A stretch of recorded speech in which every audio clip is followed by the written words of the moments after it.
Sumainyo ang Panginoon. At sumaiyo rin. Ang mabuting balita ng Panginoon ayon kay San Juan. Papuri sa iyo, Panginoon.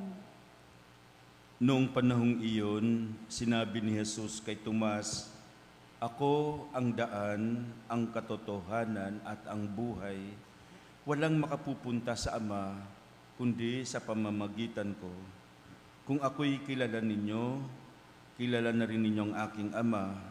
Mula ngayon ay kilala ninyo siya at inyong nakita." Sinabi sa kanya ni Felipe, "Panginoon, ipakita po ninyo sa amin ang Ama at masisihan na kami." Sumagot si Jesus, "Matagal na ninyo akong kasama, Felipe. Di hata't hindi mo pa ako nakikilala. Ang nakakita sa akin ay nakakita na sa Ama. Bakit mo sinasabing ipakita mo sa amin ang Ama? Hindi ka ba naniniwalang ako'y suma sa Ama at ang Ama'y suma sa akin? Ang mga salitang sinasabi ko ay hindi ko sinasabi sa ganang aking sarili. Ang Ama na suma sa akin ang gumaganap ng kanyang mga gawain. Maniwala kayo sa akin, ako'y suma sa Ama at ang Ama'y suma sa akin. Kung ayaw ninyong maniwala sa sinasabi ko, maniwala kayo dahil sa mga gawang ito. Sinasabi ko sa inyo, ang nananalig sa akin ay makagagawa ng mga ginagawa ko at higit pa rito, sapagat pupunta na ako sa Ama, at anumang hilingin ninyo sa Ama sa aking pangalan ay gagawin ko upang maparangalan ng Ama sa pamamagitan ng Anak. Gagawin ko ang anumang hinihiling ninyo sa pangalan ko." Mga kapatid, ang mabuting balita ng ating kaligtasan. Pinupuri ka namin, Panginoong Jesucristo. Magsiupo po ang lahat at makinig sa humilya.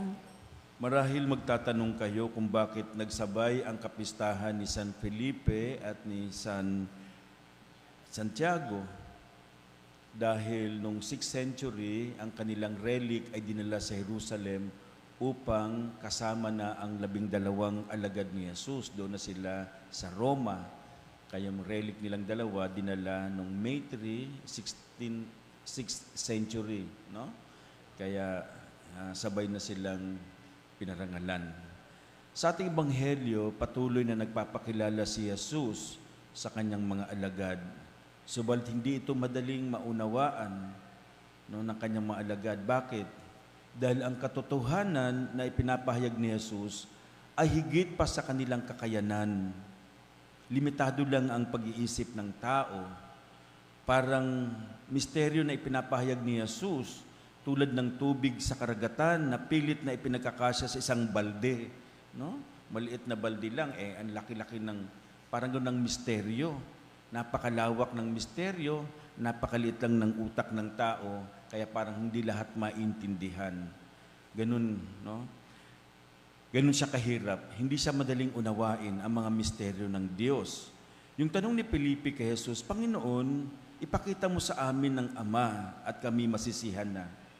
Ang hiling ni Felipe ay nakakatuwa kasi parang napakabata, childlike, di ba?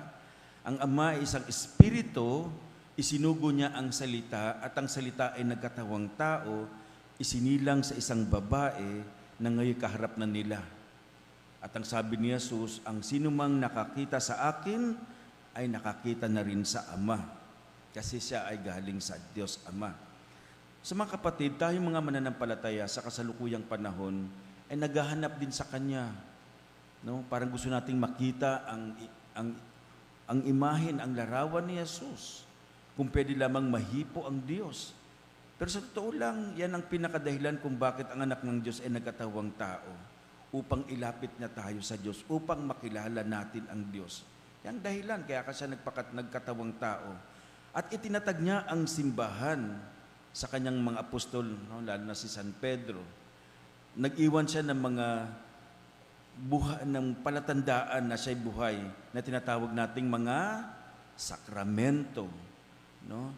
Kaya pwede nating tanggapin, na pwede nating puntahan kung nais nating makapiling ang Panginoon. Tulad ng misa, nakakapiling natin siya, nararamdaman natin siya, naririnig natin siya. Sapagkat tayo may naghahanap ng katibayan ng mga bagay na pwede nating hawakan. Yun ang gusto natin. Something that is tangible, very concrete, very visible. Kaya sabi ko nga, isa sa mga dahilan kaya tinatag ang simbahan, no, para lagi natin siyang kapiling. Ibinigay ang mga sakramento upang sa pamamagitan nito, lagi natin siyang nakikita, nararamdaman. Tuwing tayo nagsisimba, lalong-lalo na, natatanggap natin si Kristo, no, sa anyo ng tinapay at alak. Pero totoong siya na natatanggap natin. No? At magkakaroon lamang tayo ng beatific vision kapag tayo ay namatay na. Doon lang natin siya makikita. No?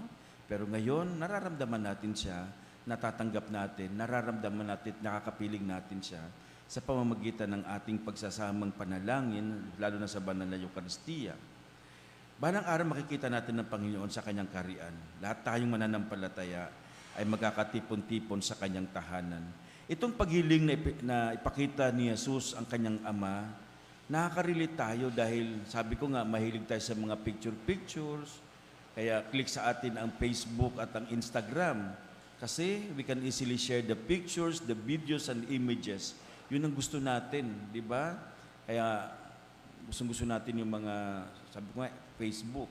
Marahil naikwento ko na sa inyo na years ago, may pinuntahan akong isang bahay.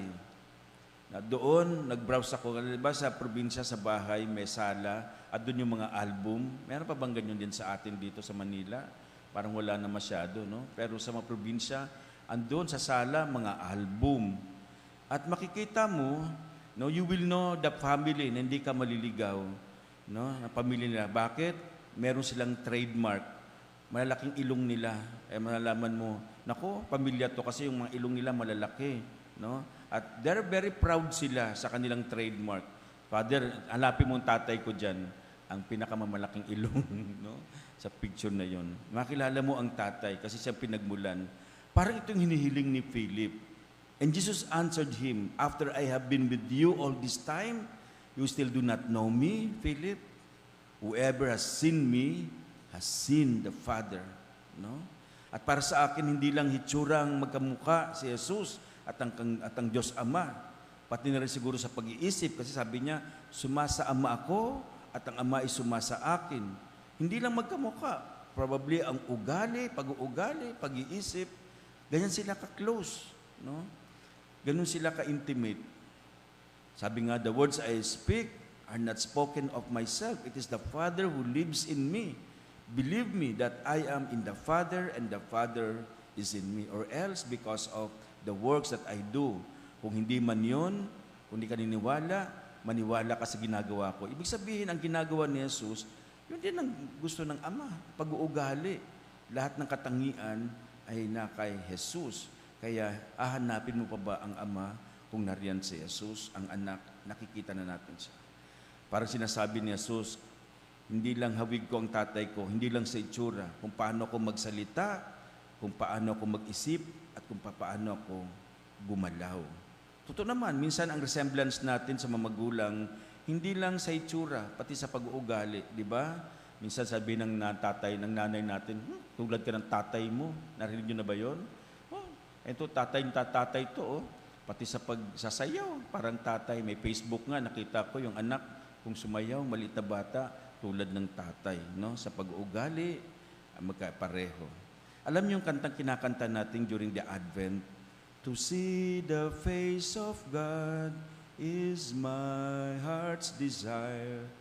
To gaze upon the Lord is my one desire. For God so loved the world that He gave His only begotten Son, no? His only begotten Son. So that when you see the Son, as if you have seen the Father. Diba? To see the face of God. Kaya sa pamamagitan ni Jesus, makikilala at makikita natin, mararamdaman natin ang Diyos Ama, lalong-lalo na sa banal na misa.